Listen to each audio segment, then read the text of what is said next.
तो आईपीएल 2021 के second leg में ये दिल्ली कैपिटल्स की पहली हार थी। दूसरी तरफ अगर आप केकेआर को देखें तो पिछला मैच वो सीएसके के खिलाफ हार गए थे, तो उन्हें जीत की दरकार थी और ये मुकाबला वो जीतने में कामयाब हुए। 3 विकेट से उन्होंने दिल्ली कैपिटल्स को हराया। इस मैच का विश्लेषण करने के लिए हमारे साथ मौजूद होंगे संजय मांजरेकर। आप देख रहे हैं ESPN Cricinfo T20 time out.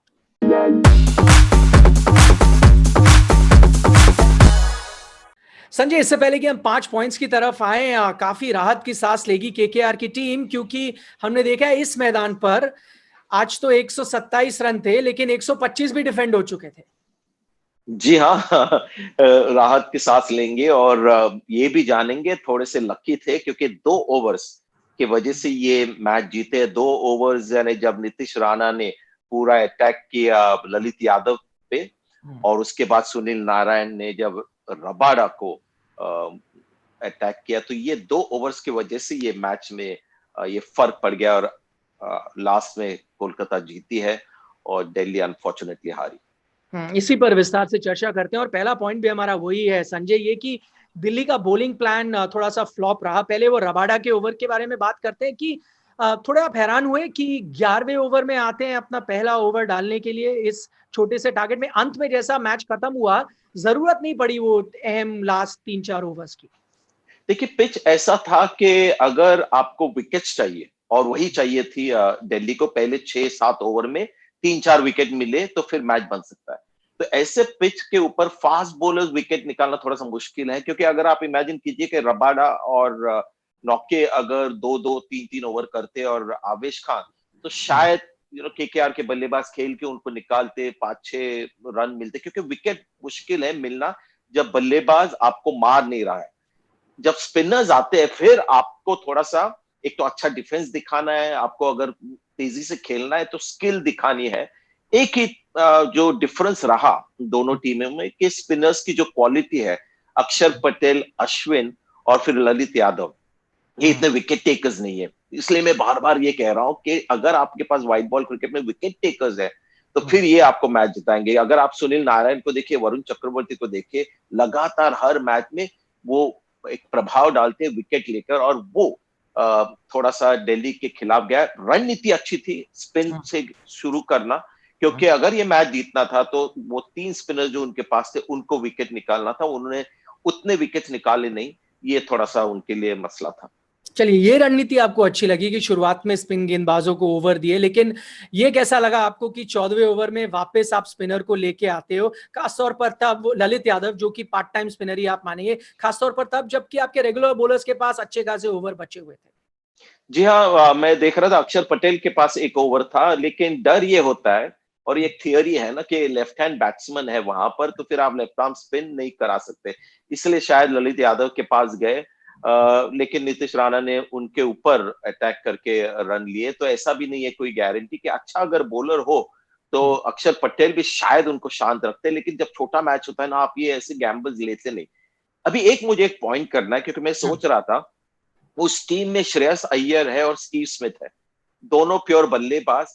आजकल बल्लेबाज ना थोड़ी भी गेंदबाजी नहीं करती, ये बहुत ही ज्यादा स्पेशलाइजेशन हुआ है।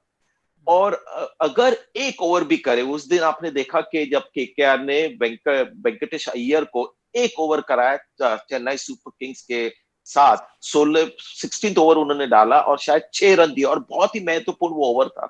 तो अगर ये टाइम पे स्टीव स्मिथ होते या श्रेयस अय्यर अगर 1-2 ओवर डालते, तो फिर ललित यादव को इतनी गेंदबाजी उनको देने पे मजबूर नहीं होते, अक्षर पटेल को नहीं करना है।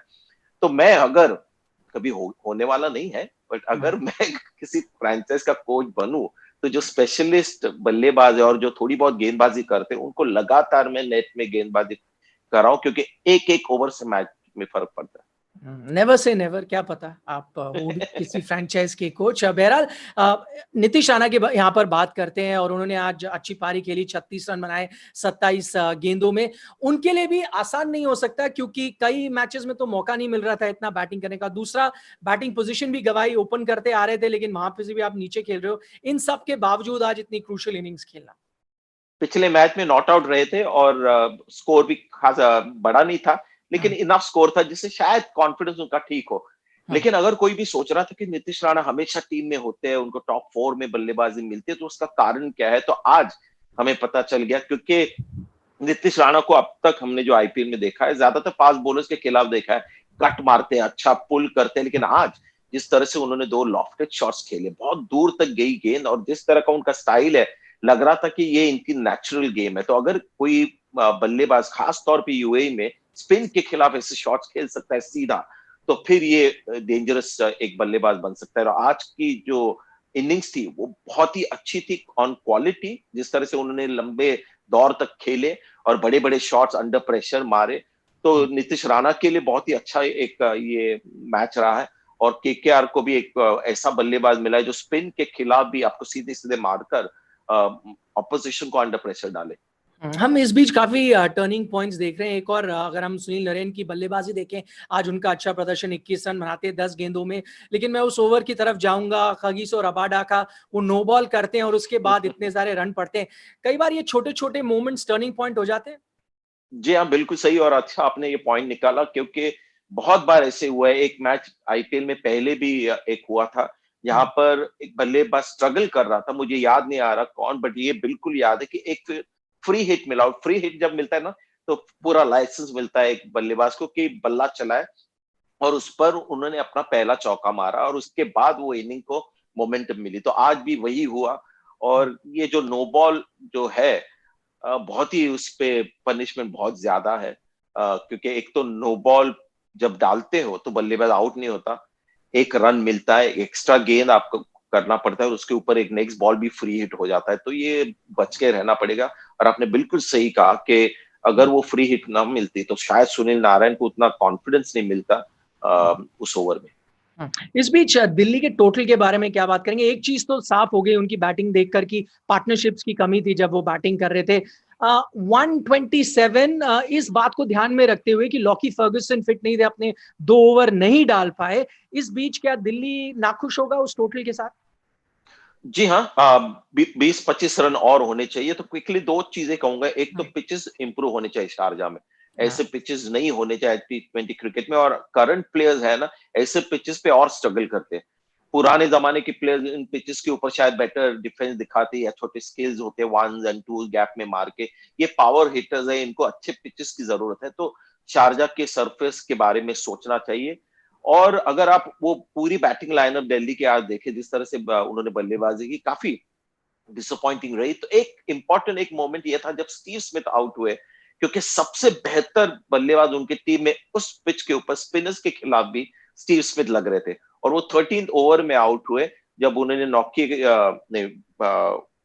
किसी फास्ट बॉलर के खिलाफ बड़ा शॉट मारने गए, लॉकी फर्ग्यूसन आई थिंक, उनके खिलाफ बड़ा शॉट मारने गए और आउट हुए। और वहां के बाद थोड़ा सा मोमेंट चला गया, कहीं ना कहीं स्टीव स्मिथ को लगा होगा कि मेरे बाद बड़े बड़े हिटर्स आने वाले, शिमरॉन हेटमायर, इनको सबको थोड़ा मौका मिलना चाहिए, क्योंकि वो बहुत अच्छी बैटिंग कर रहे थे। और अगर उसी स्ट्राइक रेट के साथ 100 या 110 के स्ट्राइक रेट से खेलते, और तो शायद 20-25 रन और बनते। आखिरी में बात करेंगे हम वेंकटेश अय्यर की। बल्ले के साथ तो उन्होंने प्रभावित किया ही है। आपने गेंदबाजी के बारे में बात की, उस टाइम मौका मिला क्योंकि आंद्रे रसल इंजर्ड हो गए थे। आज तो गेंदबाजी मिलनी थी, लेकिन क्योंकि फिर लॉकी फर्ग्यूसन इंजर्ड हुए तो पूरे 4 ओवर भी मिले। मौके का पूरा उन्होंने फायदा उठाया। अब आगे आने वाले मैचेस में उनको बतौर प्योर ऑलराउंडर देखेंगे शायद कप्तान। जी हाँ, और इसी तरह से उनका फॉर्म चला तो शायद 14-15 करोड़ मिल सकते हैं हाँ, ऑक्शन में। हाँ, क्योंकि एक तो ओपन करते हैं, बिना झिझक के साथ बैटिंग करते हैं, पहला पैर नीचे पीछे लेके जाते हैं बैकफुट पे, और वहां से बल्ला चलता है। उनका स्पिन के खिलाफ आज थोड़ा सा कन्विंसिंग नहीं लगे, वो भी रणनीति अच्छी लगी। वेंकटेश अय्यर को ज्यादा पेस नहीं दिया उन्होंने, एक पुल मारा उन्हें फास्ट बॉलर के खिलाफ, उसके बाद इमीडिएटली स्पिन लाए और थोड़ा सा स्ट्रगल कर गए। तो अगर इसी तरह का फॉर्म उनका चला, तो बॉलिंग को देख के मैं बहुत ही प्रभावित हुआ, क्योंकि चेन्नई के खिलाफ जब एक ओवर उन्होंने किए तो केवल 6 ओवर 6 रन दिए, और उसके बाद उनको फिर से गेंदबाजी नहीं दी मॉर्गन ने, तो लग रहा था कि चांस नहीं लेना चाह रहे, लेकिन आज उनको देनी पड़ी। और उस पिच के ऊपर जिस तरह से गेंदबाजी की, लगता है कि ये सिर्फ पार्ट टाइम बॉलर है नहीं, 3 ओवर तो डाल सकते हैं हर मैच में। और सबसे बड़ी बात, अंत में यॉर्कर्स डाल रहे थे, और वो यॉर्कर टारगेट पे जा रहे थे। ऋषभ पंत के खिलाफ, उन्होंने उनको शांत रखा। तो ये सब क्वालिटीज देखने को मिल रही है। तो इस अभी तक के आईपीएल में ये बड़े डिस्कवरी है। संजय, बहुत बहुत शुक्रिया चर्चा करने के Thank you. लिए। और इस बीच इस जीत के साथ कोलकाता नाइट राइडर्स के अब 10 अंक हो गए हैं 11 मुकाबलों में। आप देख रहे थे ESPN क्रिक इन्फो T20 टाइम आउट।